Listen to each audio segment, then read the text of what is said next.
¿Qué tal? ¿Cómo va, Facu? Hola, Edu, ¿cómo te va? ¿Cómo estamos? ¿Cómo andás? Bien, Muy bien, bien. Muy bien. Son días largos, con mucha información. No, y se vienen, lo anticipamos hoy, Sí, se viene la cuarentena focalizada. sí. Ese es el título, ¿Le aparentemente. van a poner focalizada, regionalizada? ¿Cómo le, bueno, le buscarán una ¿Focalizada? ¿Estamos bien? focalizada? Estamos Tenemos bien. acá Estamos bien. alguien que asesora al presidente, que en minutos lo voy a presentar. Creo que estamos bien. Sí, focalizada. Y hasta el 10 de mayo. 2 semanas más. O sea que el domingo, en las próximas horas, se anuncia esto. Soltando algunas Provincias. actividades. Algunas provincias, Mirá. algunas actividades muy, pero muy con cuentagotas, ¿eh? Muy con cuentagotas. Me dicen construcción privada en algunas provincias, Sí. abogados y contadores en algunas provincias, varias provincias. Sí. Son 5 provincias al interior donde se podrá ejercer las profesiones con título, los matriculados. No Capital y Gran Buenos Aires. No. Y las obras en construcción privadas en 6 distritos. No Capital No Federal Capital y Gran Buenos Aires. Me parece que lo que técnicamente se llama el AMBA va a tardar Mucho. un poquito más. Sí, mucho. Yo no sé si a partir del domingo, en esto que llamaremos cuarentena focalizada, será la fase Viste 4. que estamos terminando la segunda, que es la administrada. Claro. La primera fue la obligatoria. Obligatoria y total. Encierro total. La segunda fue la administrada y esta sería la focalizada. Es la tercera etapa. ¿Por qué decís cuarta? No, termina la tercera, se iniciaría la cuarta. Fase 4. ¿Cuál es la primera? No, No, ahora esta- me hiciste pensar. No, esta es la tercera. Esta es la tercera. Esta es la tercera. Esta es la tercera. Con la que se abriría ahora el 10. Del 20 al no sé cuánto. Fase 1. La fase 1. De ese día, no me acuerdo ahora, el 26 fue. Sí. Ahora me hiciste... Claro, ahora Pero me es la armé un lío yo. Me armaste un lío, pero es la tercera. No, porque ¿sabés qué? Es la tercera. Ahora me estoy acordando. Por ahí le ponen fase 1 porque previo a la total y obligatoria hubo 3, 4 días de unas restricciones que no era No, una bueno, pero una eso- cuarentena. no, eso Pero no bueno, es lo que está claro es que a partir del domingo se va a anunciar. Hay que ver si... Quizás lo anuncien antes, ¿no? Claro. Como la vez pasada. Claro, Acuérdate ¿no? que no lo anunciaron el domingo, lo anunciaron no sé si un jueves o un viernes. Pero te imaginas con una foto, una conferencia con los gobernadores, como viene haciendo... Me imagino que sí, me imagino que sí. El equipo de gobierno está trabajando a destajo, eso es lo que me contaron, hoy, y creo que va a haber reuniones mañana también, de un gabinete medio ampliado con sanitaristas o Sí. el grupo de asesores del O presidente sea, de hay un salud. camino de toma de decisiones que permanentemente sigue Alberto Fernández, que si se repite tendría que terminar consultando al comité de asesores para después lanzar el decreto que amplíe, como estamos contando. Insistimos, porque ya están escribiendo abogados, amigos. No es para Capital Federal, Bueno, por eso. no es para Provincia de Buenos Por Aires. eso, la gente se entusiasma. Sí. Por ejemplo, creo que hay una provincia que va a permitir correr. Y todos van a creer que es en la capital federal y en la provincia de Buenos Aires. Y es mentira. No se entusiasmen. No. Y tampoco va a pasar, como le pasó creo que a Sara. Sara es una jubilada que fue a tomar Sara sol Oyuela, Sara Oyuela. Son de los Oyuela del... me parece que sí. Ok, que fue a Palermo. Al Parque 3 de Febrero. Claro. Ahí fue una sillita Sí. y se puso a tomar sol. Una imagen dantesca, ¿no? Una imagen... Tremendo, tremendo. Olvídense, Eso no existe. No ocurre, No. Ni va a ocurrir, yo creo, durante mucho tiempo. Hubo también un vivo que se llama Aníbal, no me acuerdo el apellido, que en Mar del Plata se filmó diciendo, salgamos todos, nos quieren prohibir la Constitución, mezclando como... Un tarado, un imbécil, un pavote. Mirá, hablando más o menos de... Yo escuché hoy al fiscal Maíquez, que lo sacaste hace algunos ratitos. Mientras tanto continúa, estamos en vivo obviamente en el allanamiento, que sigue el allanamiento. Sí. Tengo entendido que ya declaró la principal empleada administrativa que tenía este lugar, una mujer llamada Anabela Croxacto, que ya declaró por teleconferencia, ya habló con la fiscalía y también tengo información de que aportó print de pantallas de los intercambios que tenía con los dueños del geriátrico, Claro. de los geriátricos, y hoy voy a hablar de los geriátricos. Sí, son 4. Vamos a contar bien quién está atrás de los geriátricos. Claro. ¿Sí? Tengo entendido que esa mujer aportó, y aportó también, ¿sabes qué, Eduardo? Audios. Claro. Audios que comprometerían... De WhatsApp, seguramente. Totalmente. Claro, obvio. Totalmente, porque hoy queda todo directamente en nuestro teléfono. Entre otras cosas, ¿sabes lo que le contó la justicia? Lo mismo que hoy temprano contó en Equipo de Noticias. Que todo se manejaba a través de un telefonito, desde un country. Estamos hablando de un empresario que debe, lo contó Jessy hoy en tu programa, 21 meses de aportes patronales. 21 meses de aportes patronales. Manejaba todo desde un country. ¿Me dejás compartir con vos lo que decía hoy esta mujer? Dale. Anabela Croxato, hoy aquí en A24. Escúchenla. Para manejar lo que es el dominio del hecho, usted que es empleada, estaba trabajando en su casa y a alguien se le ocurrió insólitamente darle una orden que se comunique con los familiares, el SAME, con quien sea, para sacar a los abuelos del lugar. ¿Con quién hablaba usted? ¿Quién le daba órdenes, si queremos marcar la constitución del hecho? ¿Con quién se manejaba? Los responsables de la institución, Luis Meyes y Hugo Vizca. Ah, perfecto. Que supuestamente son los apoderados, pero son los que manejaban la institución. Meydes y Vizca. Están como apoderados por una especie de, de documentación y demás, aparecen como apoderados, pero son los que son la cara de la de que veo Anabela, ¿cómo era? Que estoy trabajando. ¿Cómo era el trato con ustedes? No, la verdad que lamentable porque yo también tuve mis problemas con ellos, problemas de presionarme para que vaya a trabajar más allá de mi patología y más allá de siendo ellos dueños.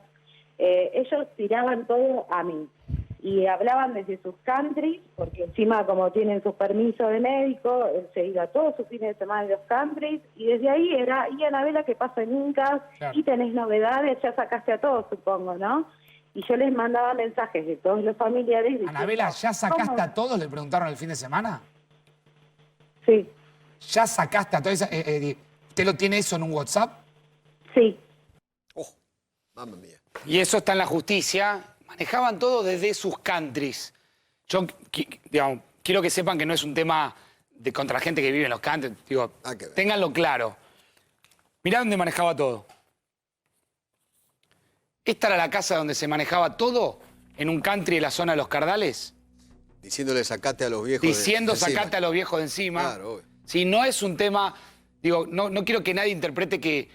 Digo, si se ganó la plata correctamente, que compre 8 casas como esta. Si la tenés, mostrámela. Mostrámela, por favor.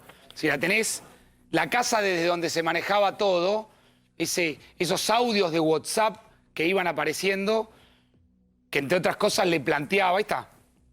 Esta es la casa de Meydes, uno de los empresarios. Es uno de los que apareció ayer diciendo exactamente. Yo soy el apoderado legal. Exactamente. Como lavándose las manos, como diciendo yo no tengo nada que ver, che, yo soy el apoderado, nada más. Exactamente. Yo te escuché también cómo remarcaste esto, Eduardo. Mentiroso. Un mentiroso. Un mentiroso. Un mentiroso no solamente puede ser apoderado, creo que Gaby también lo aclaraba, sino que aparte de ser apoderado, era apoderado y dueño.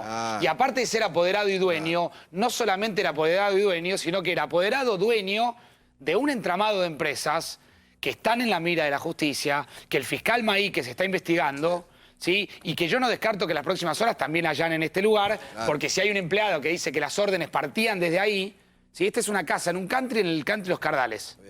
Desde aquí, Meyes gestionaba, y está bien puesto el título, puesto entre comillas, gestionaba, porque me parece que gestionar algo es otra cosa, ¿sí? Y me parece que ahora se viene una etapa de la investigación muy dura, porque yo no me quisiera enfrentar al grupo de fiscales que tiene Maíquez. Es impresionante. No me quisiera enfrentar al grupo de fiscales que tiene Maíquez.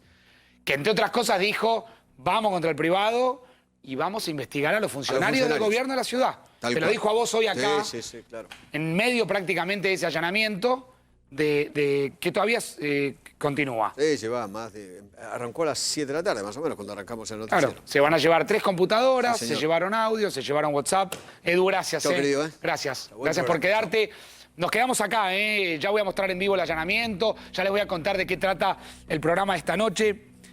Yo quiero repetirlo para que quede claro, no quiero que nadie piense que es un tema donde alguien está mostrando una casa porque sí. La muestro porque hay una empleada administrativa que ya declaró en la causa, como les contaba recién a Eduardo, y que contó detalles de dónde funcionaba efectivamente. Dame un minutito que me dejé acá el teléfono, perdonen la desprolijidad. De dónde efectivamente tomaba las decisiones. Por eso mostramos esta casa. Esta casa que no descarto, repito, que en las próximas horas sea allanada también, como están allanando los 5 lugares. Estamos prácticamente por momentos con la sensación de que recorremos un campo minado. Lo que pasó ayer con los geriátricos es la muestra cabal de que hay bombas latentes que nos hacen pensar que el coronavirus nos hace caminar por una suerte de campo minado. Yo sé que algunos se podrán quejar y pido perdón por las metáforas bélicas. Posiblemente sean un poco exageradas. Pero ayer pisamos la bomba de los geriátricos y ya sabés lo que pasó. Entre otras cosas, al pisar esa bomba nos enteramos de que no existe un protocolo unificado del tratamiento de estos lugares de residencia donde están los adultos mayores. El grupo más vulnerable, el grupo que teníamos que cuidar. Y eso que nos cansamos de repetir una y otra vez que se trata de la población en riesgo. Ahora, yo te invito esta noche de 4 días a que pensemos juntos qué otras bombas de tiempo están a punto de explotar.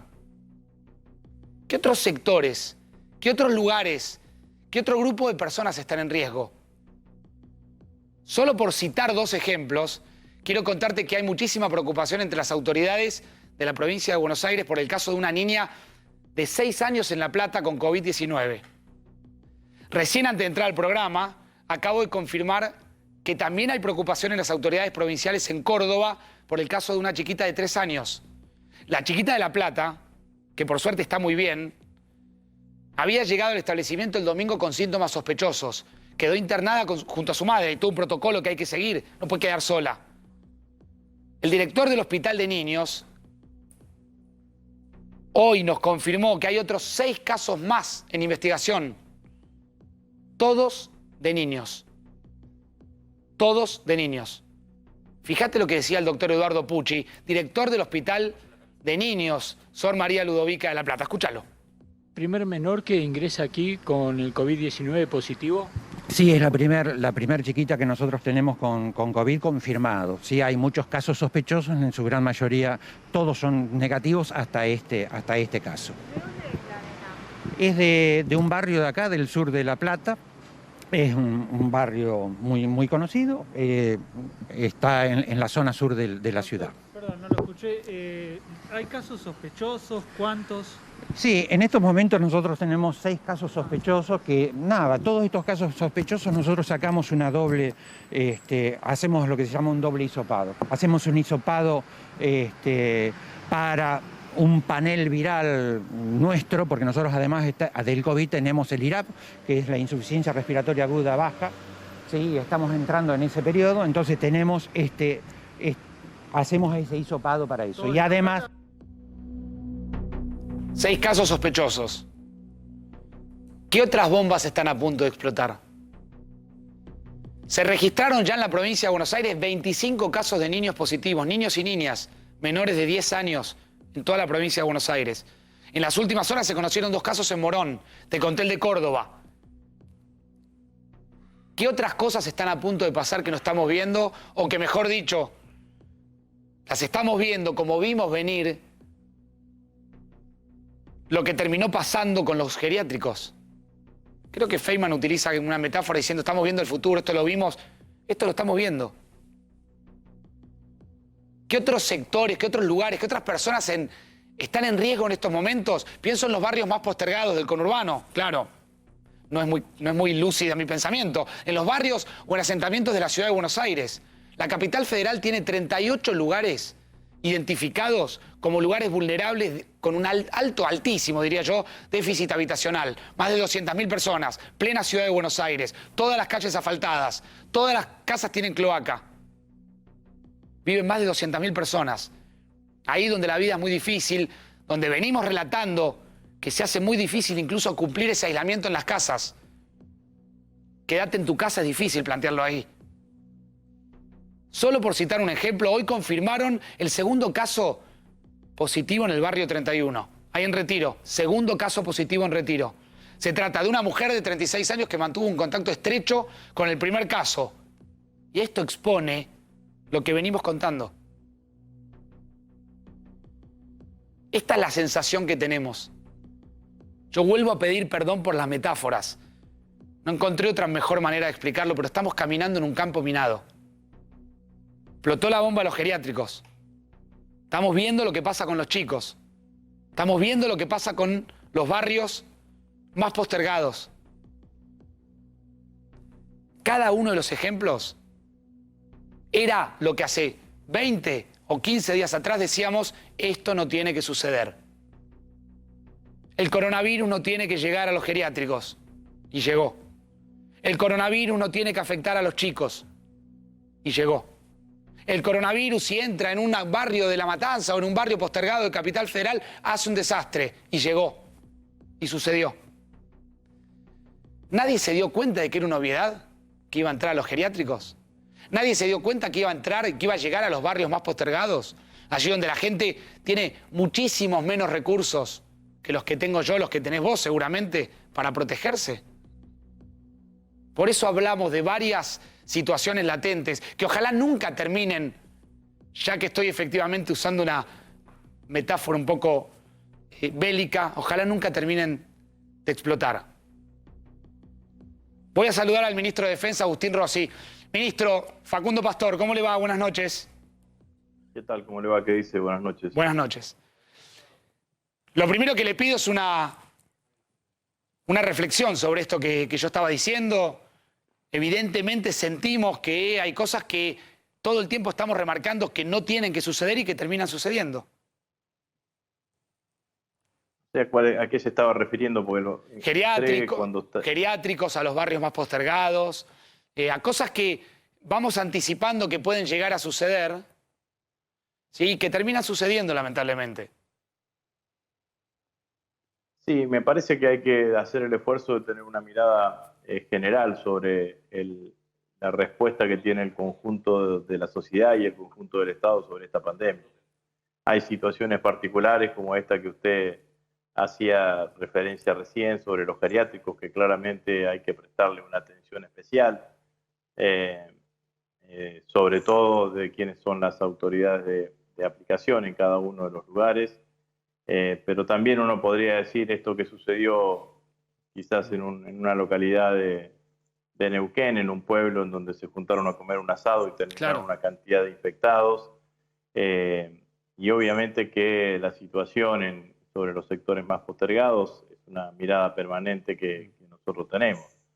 En términos generales, yo diría que el rol o los resultados que estamos teniendo desde lo que significa desde el punto de vista médico o desde el punto de vista de la reacción que ha tenido, la evolución que ha tenido la pandemia en la Argentina, son resultados que a uno lo reafirman en la decisión o en las decisiones que fue tomando el presidente de la Nación, fundamentalmente cuando decretó la cuarentena. Claro que siempre hay cosas que mejorar, claro que hay siempre cosas que prestarle mayores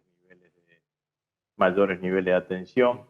Yo creo que esto es claramente así. Entiendo que todos los sectores y todos los actores y las distintas agencias del Estado se están pensando fundamentalmente en eso. Claro. Ahora, ministro, ¿y usted se imagina a partir del domingo lo que sería el ingreso a la fase 4, una cuarentena, ahora dicen regionalizada, focalizada, pero más abierta, con provincias que no están tan comprometidas, que empiezan a tener mayor actividad? No me corresponde a mí adelantar una posición que seguramente tomará el presidente de la Nación con el mecanismo de consultas que el presidente tiene, ¿no? El presidente consulta a sus ministros, tiene un comité de expertos a los cuales lo consulta permanentemente y claramente también consulta a los propios gobernadores que antes de tomar cualquier decisión. Claro. Ahora, independientemente de esto, uno sí claramente podría decir que no es lo mismo el tratamiento o las políticas que se tengan que llevar en aquellos lugares en donde hay una mayor presencia de la cantidad de infectados, como en aquellas provincias, creo que tenemos 2, Catamarca y Formosa, que no tienen ningún caso, digamos, ¿no? Me parece que eso es claramente así. Yo hoy estuve en Paraná y en Santa Fe, porque estoy recorriendo los distintos comandos de emergencia que hemos conformado nosotros desde el Ministerio de Defensa y ver en el propio lugar cómo vienen trabajando. Y además en Paraná tenemos un hospital militar que fuimos a entregarle un nuevo respirador. Estuve charlando tanto con el gobernador Bordet como el gobernador de mi provincia, Omar Perotti, y ellos claramente que tienen una mirada diferenciada. Le diría que lo que sucede en el interior de las provincias es distinto, al menos en la provincia de Santa Fe, de lo que sucede en Rosario y en Santa Fe, en la ciudad de Santa Fe. Bueno, usted fíjese lo singular de mi provincia, ¿no? En la ciudad de Santa Fe creo que llevan 10 días seguidos en la ciudad en donde no hay nuevos casos, ¿no? Y en la ciudad de Rosario tiene un mayor nivel de complicación. Ahora, más allá, ministro, entonces, de la realidad de cada... Pareciese que en esta etapa la opinión de los gobernadores en cuanto a lo que signifique liberar, por decirlo de alguna manera, algún tipo de actividades económicas será importantísima a la hora de lo que el presidente termine escuchando. Pero usted como parte del gabinete siente que los gobernadores están acompañando. Sin duda. Yo creo que en esto hay que tener, es ejemplar el comportamiento de todos aquellos que tienen responsabilidades institucionales, porque el acompañamiento el acompañamiento no solo con lo que decía el presidente, sino la participación en la toma de decisiones de los gobernadores de todos los signos políticos, del jefe de gobierno de la Ciudad Autónoma de Buenos Aires, de los intendentes de nuestro espacio político y intendentes de Cambiemos, me parece que ha sido muy meritorio en cuanto a lo que significa la respuesta en conjunto de las instituciones, de las instituciones y de lo que tienen responsabilidad institucional, porque la realidad es que la problemática es la misma y que todos tenemos y todos actuamos de la mejor manera posible para tener la mejor respuesta, y todos sabemos, independientemente si somos del Frente de Todos o de Cambiemos,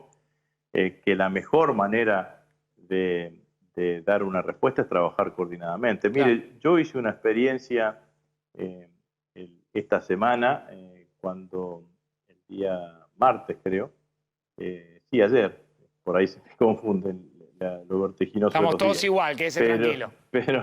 Pero en el día de ayer yo invité a tener un diálogo vía virtual, como lo estamos teniendo ahora, con ex ministros de defensa de la Argentina, o sea, de hombres o mujeres que ocuparon mi lugar en otros momentos. Estuvo Horacio Jaunarena, que recuerdo incluso de otros colores políticos, ¿no?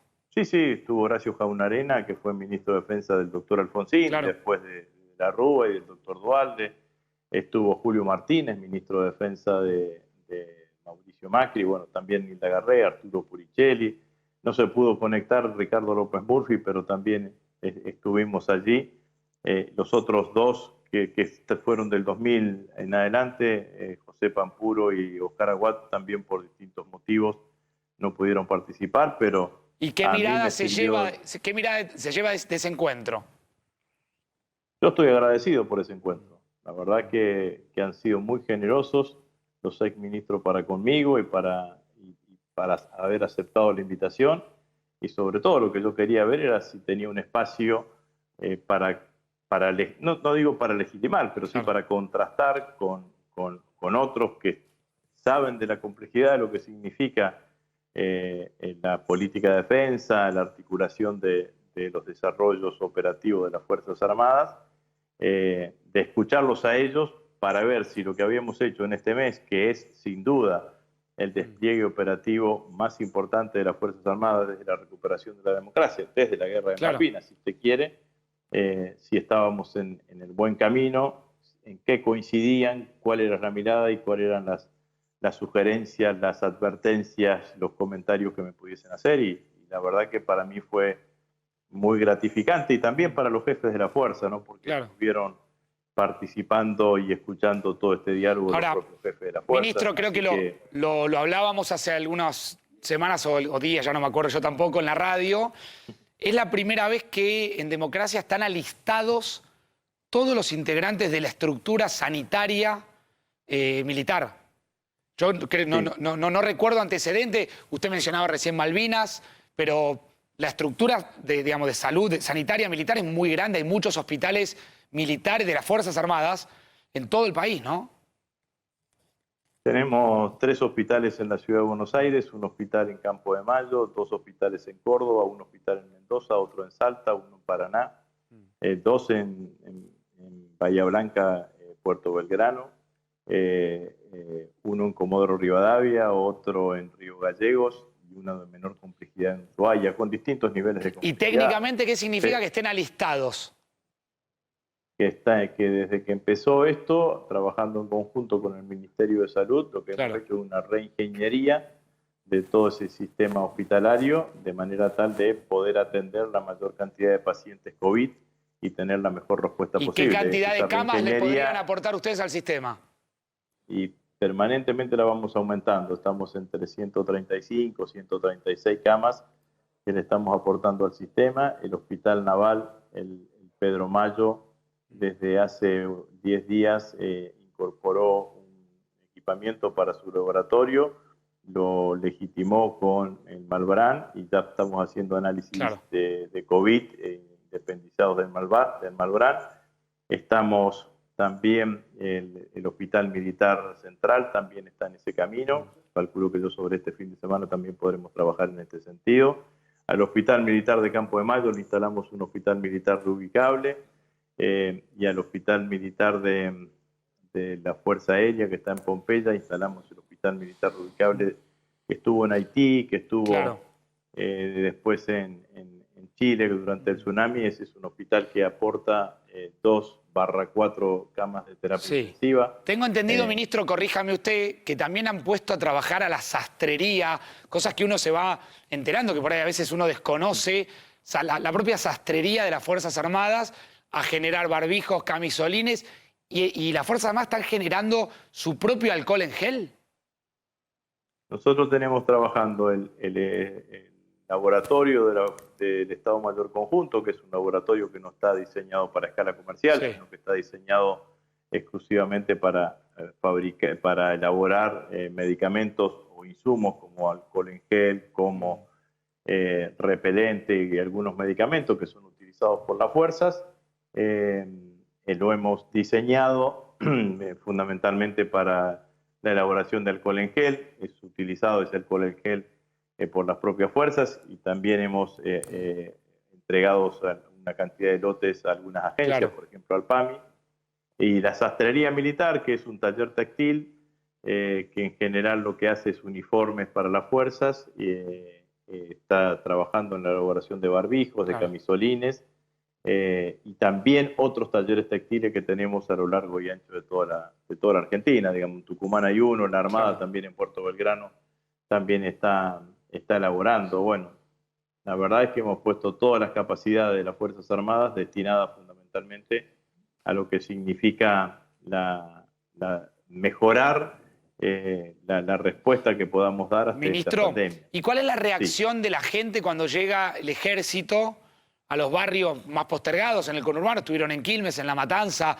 No sé si tienen planes de seguir recorriendo el conurbano, si nos puede anticipar por ahí qué lugares. Nosotros asistimos en los lugares en donde el Ministerio de Desarrollo Social, el gobernador de la provincia de Buenos Aires o algunos intendentes obviamente nos solicitan. Estamos, como usted dice, en La Matanza, en Quilmes, también en Moreno, también en San Martín, con distintas modalidades y con distinta magnitud del operativo que allí se desarrolla. Pero yendo a la primera parte de su reflexión, lo cierto es que los vecinos que ven al ejército o alguna de las fuerzas trabajando en ese lugar, los reciben con mucha empatía. En muchos lugares con aplausos cuando los divisan o cuando se retiran del lugar. Bueno, y eso para mí es un motivo de alegría, ¿no? Saber que esta relación entre la sociedad civil y las Fuerzas Armadas está cada vez más potenciada positivamente. Creo que eso es importante para... ¿Siente, ministro, importante además para el personal militar. Claro, sin duda. Que está trabajando y está del lado del pueblo trabajando junto con el pueblo. Yo les decía cuando nos tocó conmemorar el 2 de abril que esa acción del 2 de abril de la recuperación de Malvinas tenía que ver con el ejercicio de nuestra soberanía territorial, pero que también estamos defendiendo la soberanía cuando defendemos o tratamos de proteger la salud de la población. Sí, ¿cree que ese es el desafío de las sociedades modernas, de los países que vienen después, articular de una manera distinta con sus Fuerzas Armadas, que ya no sean el cuco de muchas sociedades, o cree que eso va a seguir igual? No, yo creo que eso va en camino de saldarse muy bien en la Argentina. El otro día, cuando tenía esta conversación con los ex ministros de Defensa, tanto el doctor Jaunarena como la doctora Garré, como Julio Martínez y Arturo Puricelli,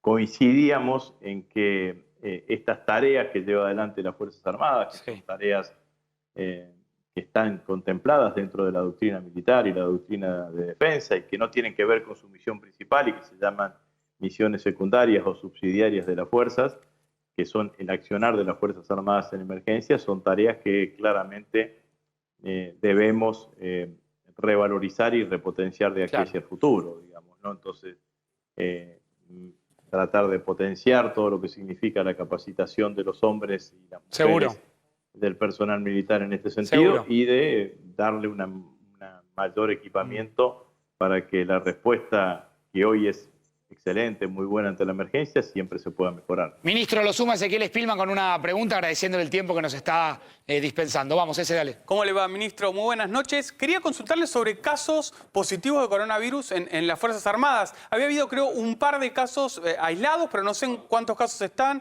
si esas personas se pudieron recuperar.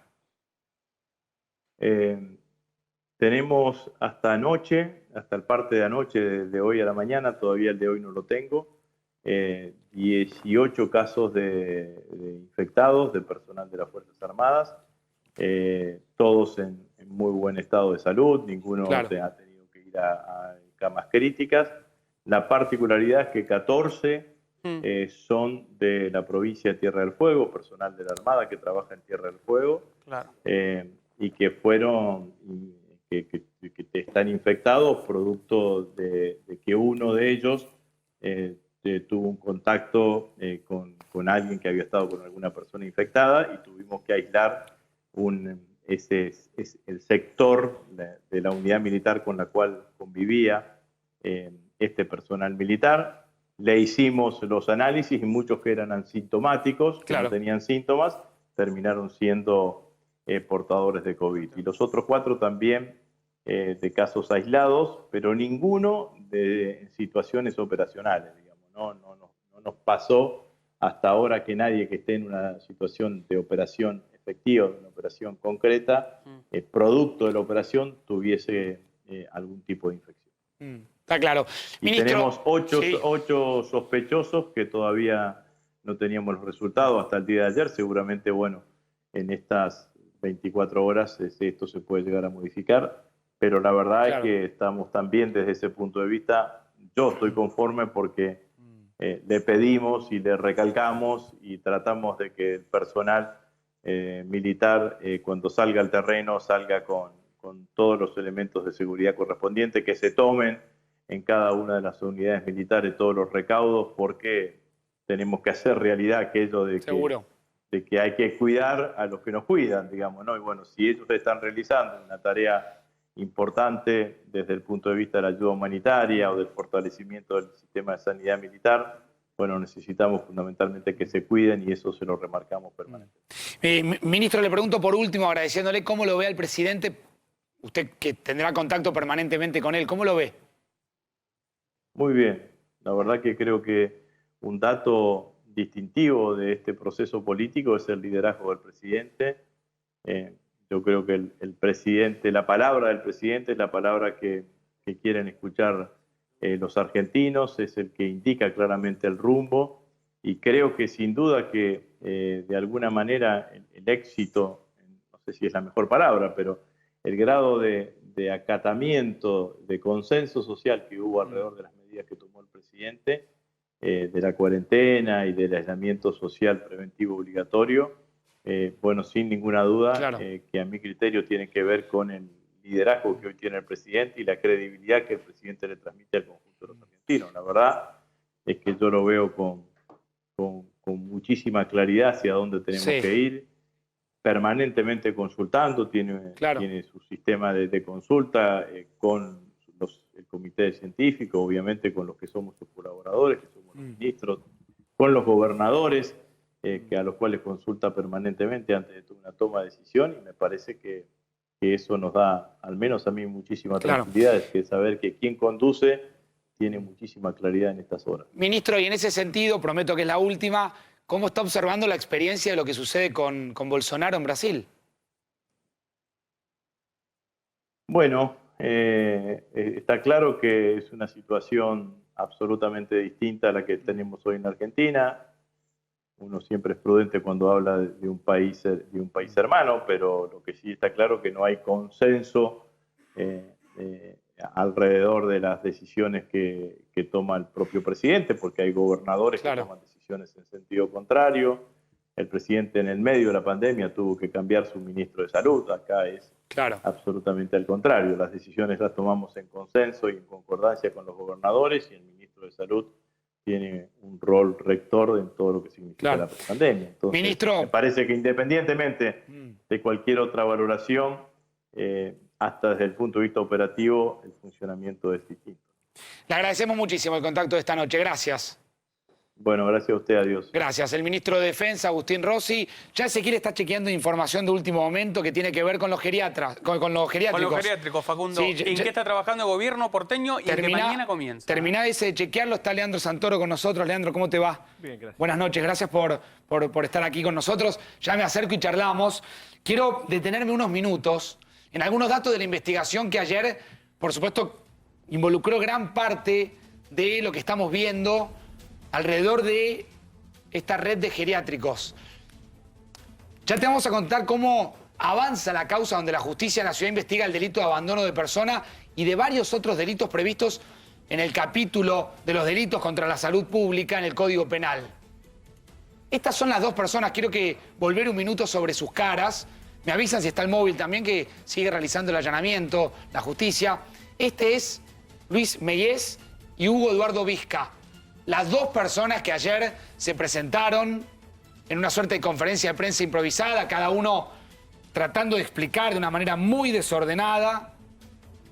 Estos son los dos responsables a los que apunta la justicia. A estas dos personas se le suman Cristian Meyés y Alicia Allegue, que es la esposa de uno de ellos. Todos integran un entramado de sociedades que hoy están en la mira de la justicia. También se investiga a los propios funcionarios del Ministerio de Salud que, esto fue confirmado por la justicia, que actuaron, que participaron, y sobre todo lo que se pregunta la justicia es qué información fueron recibiendo los funcionarios y de qué manera actuaron, cuánto tardaron en aplicar el protocolo. Quieren saber si el caso fue tratado como corresponde. Ezequiel, avísame si lo tenés chequeado porque doy la información de último momento. ¿Sí? Dame un minutito. Quiero parar en las empresas. Están investigando una firma que se llama Apart Incas SRL, que es el operador del geriátrico de Avenida Los Incas al 3000. Fue allanado y está siendo allanado en estos momentos. También están poniendo el ojo en una empresa llamada Finosa SRL, que opera un geriátrico en la calle Ugarteche 2819, y una tercera empresa, me avisan si tenemos la lista de las empresas, ¿sí? Llamada Ancient SRL, que está gerenciando, acá la ves, me voy a acercar a la pantalla, Residencia Apart, que es la que gerencia el Apart de Incas. Están investigando la empresa Residencia Ugarteche, Finosa SRL, y Residencia Cuyen SRL, y la Residencia Kramer, que es gerenciada por Ancient SRL. Estas son las empresas, ¿sí? Estas son las empresas que hoy están obviamente en la mira de la justicia. Y yo les aseguro que va a haber consecuencias graves para esta gente. ¿Qué es lo que quiere saber la justicia, entre otras cosas? Busca confirmar si había una utilización del mismo recurso humano para los distintos geriátricos lo cual se convertiría en una verdadera locura, sobre todo por el nivel de propagación del virus y mucho más grave si pensamos que ya contaron algunos de los empleados que había personal, como por ejemplo una médica, que ya sabiendo que había empleados con síntomas, siguieron rotando por los distintos geriátricos. Está el doctor Moisés Yapira con nosotros, que es geriatra. ¿Cómo le va, doctor? ¿Cómo anda? Bien, muy bien. Gracias por venir esta noche aquí a 4 días. ¿Es habitual que vayan rotando el personal de los geriátricos? En general no. En general no es recomendado. Lo que sucede es que la precarización laboral hace que muchas veces los profesionales que trabajan en instituciones trabajen en más de una institución. Y eso hace que en un caso de estas características haya mayor riesgo. Bueno, todos los que vamos transcurriendo por distintos lugares podemos ser, digamos, portadores del virus sin saberlo, ir llevando, digamos, el virus con nosotros, claro, y distribuyéndolo. Claro. En este caso, usted, por lo que vio, por lo que escuchó, por lo que está investigando en la justicia, ¿qué nivel de accionar tuvieron estos geriátricos? Mire, no, yo no sé realmente qué es lo que sucedió. Lo que sí le puedo decir es que el virus uno tiene una carga viral varios días antes de saber que es portador y uno puede contagiar de una manera absolutamente sin saberlo, y de manera que creo que solo uno puede empezar a creer que no se actuó de una manera adecuada en el momento que están sintomáticos, no antes, porque no se sabe. Hoy decía alguien que una solución podría ser los testeos. Testear rápidamente a todo el personal, a los residentes y al personal. ¿Lo ve como una solución? Lo charlábamos un poco fuera de cámara, pero ¿lo ve como una solución?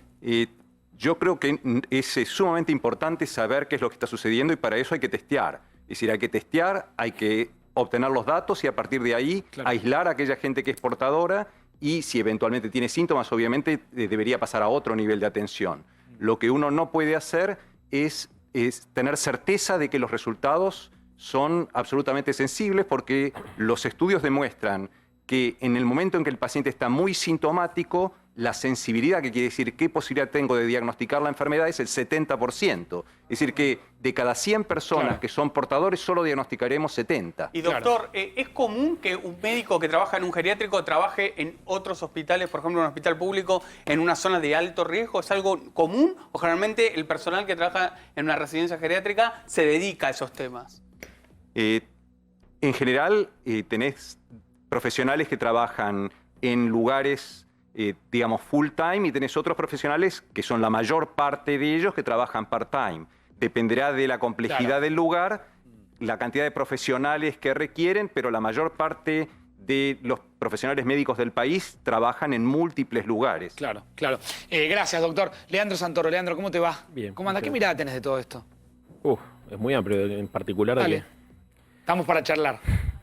Mira, en relación a lo de los geriátricos me parece una locura total. Creo que el gobierno de la ciudad tiene que dar respuesta. Fundamentalmente a la Secretaría de Salud, que es la encargada del control de los geriátricos. En segundo lugar, creo que estamos frente a un dilema, o a varios dilemas, ¿no es cierto? Porque cualquier respuesta que cualquier Estado nacional tome va a ser insatisfecha, o por lo menos rechazada por un sector de la sociedad. Viste que el debate sobre si la economía o la salud tiene que primar es un debate difícil de responder. Y así con cada una de las decisiones, ¿viste? ¿Cuál es la decisión correcta? Continuar con la cuarentena, flexibilizarla, levantarla. ¿Y cuál crees vos que es la correcta? No, yo creo que vamos por el camino correcto, pero vamos aprendiendo sobre la marcha. El punto es muy raro, muy extraño, y más para los que estudiamos políticas públicas, llegar al punto donde las decisiones políticas que se toman más por intuición que por un método razonado. Pocas veces en la historia de la humanidad pasaron este tipo de cosas, porque estamos hablando de una pandemia que tiene efectos económicos, sociales, obviamente sanitarios, que además altera relaciones de poder, y la verdad es que estamos inventando respuestas a un fenómeno que es absolutamente desconocido y multifacético. Entonces, desde ese punto de vista creo que va a ser, cuando esto pase, va a ser apasionante para ver cómo reaccionamos como humanidad, y ojalá esto tenga algún tipo de beneficio. Claro, y esa frase hecha que repetimos permanentemente, el mundo ya no será el mismo, el mundo será otro, ¿crees que efectivamente el mundo se va a dar una posibilidad de cambiar? Sí, yo creo que sí. ¿Y qué cambios? Primero, creo que el mundo cambia siempre, el ser humano cambia siempre. Este tipo de eventos obviamente generan una huella más profunda en todos nosotros, ¿no? Dependerá obviamente de qué tan dolorosa sea esta crisis. mientras más dolorosa, los cambios seguramente van a ser más profundos. Lo que no tengo ninguna duda es que el mundo tal cual lo imaginamos hasta hace muy poco tiempo cambió. Me parece, para ponerte un caso concreto, que hay mucho más margen para hacer planteos del tipo estamos abusando del medio ambiente solamente para satisfacer nuestro deseo de consumo. Era un planteo que hasta hace 3 meses atrás era de nicho y hoy me parece que tendría más espacio para poder discutirse. Claro. Pensaba también el rol del Estado, ¿no? Que veía mucha gente a lo largo de esta cuarentena, de esta pandemia que estamos viviendo, mucha gente que por ahí hace 5 meses atrás denostaba al Estado, hoy le pide al Estado lo que el Estado no le puede dar porque está destruido el Estado también. Es que, a ver, aprendimos muchas cosas. Una de las cosas que estamos aprendiendo Pero es que... ves menos margen después de esta situación Sin duda. de cuestionar el Estado sin que eso sea avalar un Estado bobo, ineficiente, que dilapide los recursos. Planteémoslo por el otro lado. Creo que está mucho más cuestionado la legitimidad del mercado como único instrumento para asignar recursos. Porque el mercado asigna recursos y servicios en función solamente de un criterio de rentabilidad. Y en este tipo de situaciones vos necesitas al Estado que ordene la lógica social a partir de otros valores, que no es el valor de la rentabilidad o de la codicia, que tal vez tiene que ver con la necesidad de las mayorías o con las necesidades públicas que van más allá de los criterios mercantiles y comerciales. Por ahí sí creo que ese es un lugar interesante. Por ejemplo, yo estoy seguro que mucha gente que tiene mucha guita debe estar pensando ¿de qué me sirve? Sí. ¿No? Y estoy seguro también que mucha gente que por ahí la peleó toda la vida y que laburó y le fue relativamente bien, se debe estar preguntando también si el sentido de la vida es solamente dedicarse al trabajo, ¿no? Claro. Y hay gente que empieza a pensar que tal vez es necesario reivindicar el tiempo ocioso, que en esa lógica entonces se empiezan a plantear debates sobre una renta básica universal, si es razonable, digamos, que a esta altura de los acontecimientos las personas trabajen 8 o 12 horas por día y si no convendría. Son debates que por ahí se empiezan a dar como consecuencia de que se resquebraja. Yo tengo cierta duda, Leandro, sobre si el mundo después de esto parará a pensar. Porque el mundo ya tuvo posibilidades de pensar. Digo, pero me después de la Segunda Guerra Mundial cambió. Cambió, pero podría haber cambiado mucho más. Sí, pero cambió muchísimo. Y te pongo un caso. El valor de la vida humana es completamente diferente después de la Segunda Guerra Mundial y del Holocausto. Para la sociedad, para todas las sociedades, para Occidente, pero para todas las sociedades, el ser humano ocupó un rol mucho más importante. La lógica de acuerdo entre el Estado y el mercado, de lo que después se conoció con el nombre de Estado de Bienestar, y digamos. Entonces te pregunto, te cambio la pregunta, ¿en qué momento crees que se empezó a joder el mundo? Porque el mundo está jodido. Sí, con Thatcher y con Reagan, no tengo ninguna duda. Después de la crisis del petróleo, no tengo ninguna duda que es así. Y eso arrastró a todo el mundo. Sí, y hubo nos 30 arrastró años. A nosotros. Sí, por supuesto. Pero, a ver, lo importante acá entender es que las ideas siempre florecen.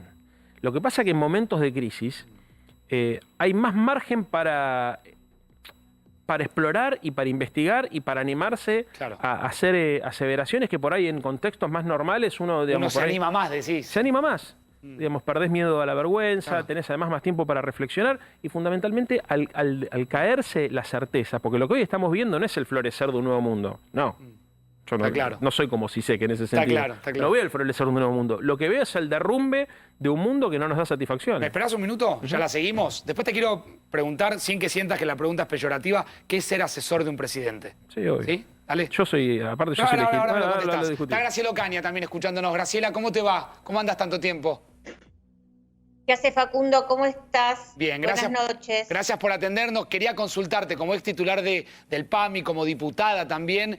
Sé que tenés una mirada muy particular de todo lo que acabamos de recién de contar, denunciar, de lo que está haciendo la justicia en relación a esta red de geriátricos. ¿Qué mirada tenés? Y sé que hiciste un pedido de informe, ¿no? Sí, fundamentalmente porque la preocupación que viene ya desde principios de marzo es la necesidad de, como en otros aspectos, de tomar lo que pasó en otros países y, digamos, y adecuar el sistema, en este caso, en el sistema de atención para adultos mayores en geriátricos, en base a esa experiencia. Claro. Vos sabés, Facundo, que en España, en Italia y también en otros países europeos, prácticamente de los fallecidos adultos mayores por COVID-19, entre el 40% en algunos países y hasta el 52% en otros murieron en geriátricos. Entonces nos parece central adecuar los protocolos y revisarlos en forma continua de acuerdo a la base de la enfermedad. El tema de los geriátricos es que como que hay normativas nacionales, de provinciales y también del PAMI, que es el principal contratante como demandador de camas de geriátricos. Claro, ahí tenés un choque de protocolos, que un municipio aplica un protocolo, la provincia, la capital, y ahí me parece que hay un problema. Sobre esto Ezequiel Spillman está terminando de chequear una información que seguramente mañana va a ser tapa o título de los diarios. Pero ese pedido de informe... Y esto es grave porque, digamos, en vez de en este momento donde necesitamos aunar los esfuerzos y los trabajos en común sobre un mismo protocolo que debería ser.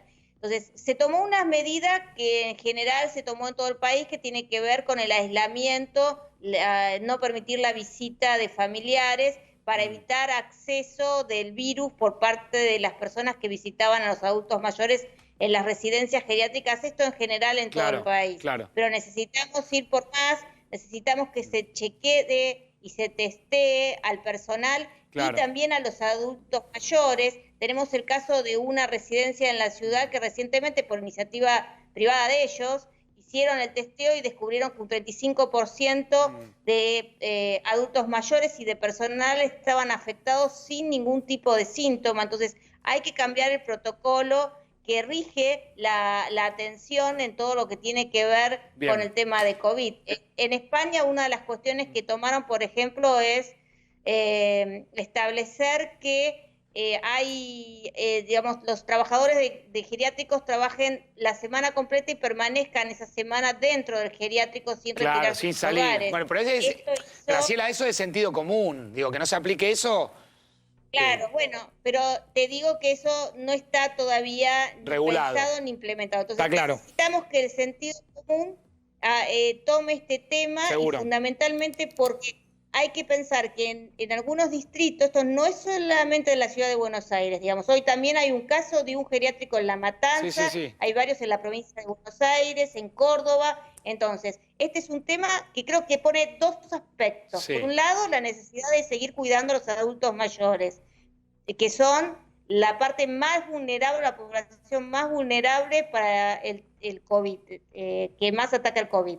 Y por otro lado también, me parece que está demostrando una circulación que quizás el sistema no está captando porque evidentemente muestra que es necesario hacer mucho más chequeo. Ya estoy sobre el final, te quiero agradecer, queríamos tener algún dato de este pedido de informe. Gracias. Gracias por estar aquí en 4 días. No, gracias. Gracias. Ezequiel Spillman, mañana ¿qué va a ser título seguramente? A ver, contanos. Mañana, Facundo, salen a la calle, atenti con este número, 80 funcionarios entre salud y desarrollo humano a controlar los geriátricos. Hay 3 ejes que están controlando. En primer lugar, falta de personal. Detectaron y van a ir a buscar in situ los geriátricos que no tienen el personal adecuado. Algo que vimos, por ejemplo, en el caso en Belgrano, donde había una sola médica para más de 40 pacientes. En segundo lugar, libros desactualizados. Lo que tiene que ver con la parte operativa de los geriátricos que o están mal confeccionados o están desactualizados. Y el tercer punto tiene que ver directamente con algo, te diría, operativo. Muchos de ellos están obligados por protocolo de la ciudad a tener una fuente alternativa de energía si se corta la luz, Facundo. No la tienen. No la tienen. Pero ¿cómo la van a tener, Ezequiel, si el electricista era el que terminó atendiendo cuando llegó el SAME ayer? Exactamente.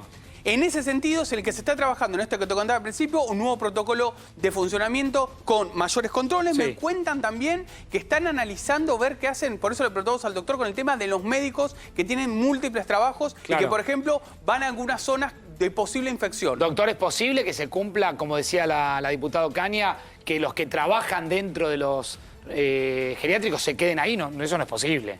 ¿Y vos te quedarías a dormir acá? Bueno, buena la pregunta. No. Doctor, gracias, Okay. Leandro, cierro con vos. ¿Qué es ser asesor de un presidente? Es una pregunta amplia porque el presidente tiene distintos asesores, ¿no? Debe tener en materia militar, debe tener en materia económica, en materia social. Yo lo que trato de hacer es acompañarlo en lo que él me pide y fundamentalmente comentarle lo que proceso de lo que escucho. Tengo una vida muy territorial y me parece que hay algunas de las conclusiones que voy sacando que son interesantes para él, se las comento. Trato de no decirle todo porque si no hay mucha gente que le está llevando información, pero me parece que hay cosas vinculadas a la vida cotidiana, a lo social, a lo económico, al día a día, digamos que lo escucha. Te iba a hacer esa pregunta, pero ya me la respondiste, si te escucho o no. Leandro, gracias. Gracias. Gracias a ustedes. Llega Babi, quédense aquí en la pantalla de A24, como cada día, después de las 10 de la noche. Estamos después de Feynman, antes de Babi, aquí en 4 días. Chau, gracias.